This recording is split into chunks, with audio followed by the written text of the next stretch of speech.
China strongly condemned the bombing of nuclear facilities in Iran, saying it violates international law. We're going to go to Katrina Yu in Beijing. Russia, obviously, has very close links with Iran. So does China, of course. Talk to us about the kind of reaction there to what's been happening. Well, China has released a brief statement, but it was unequivocal. It has strongly condemned these attacks by the US on Iranian nuclear facilities. It says that this is a violation of international law, of the UN Charter, that it only worsens the situation in the Middle East. It's called on all parties to return to dialogue, to push for a ceasefire, particularly Israel. And China says it stands ready to work with the international community toward finding a peaceful solution. Now, Beijing is watching this situation very closely because it's anxious for two reasons. The first is that it's a relatively close partner of Iran. It's called it a comprehensive strategic partner.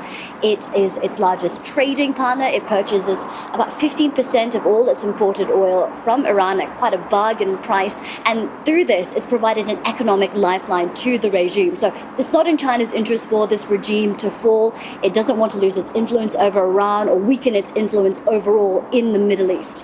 Now, the second reason that Beijing is watching this closely is because it's concerned about its energy security, especially if Iran chooses to close the Strait of Hormuz. Not only does its imports of Iranian oil pass through there, so does its imports of oil from Saudi Arabia, which is Beijing's second largest provider of imported oil. And it also buys gas from Qatar and from the UAE, which also passes through this strait.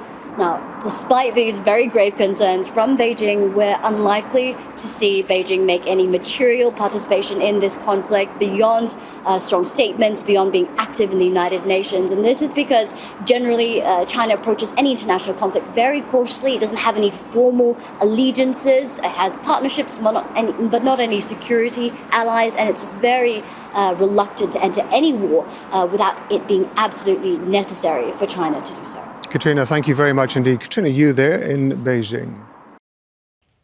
Make sure to subscribe to our channel to get the latest news from Al Jazeera.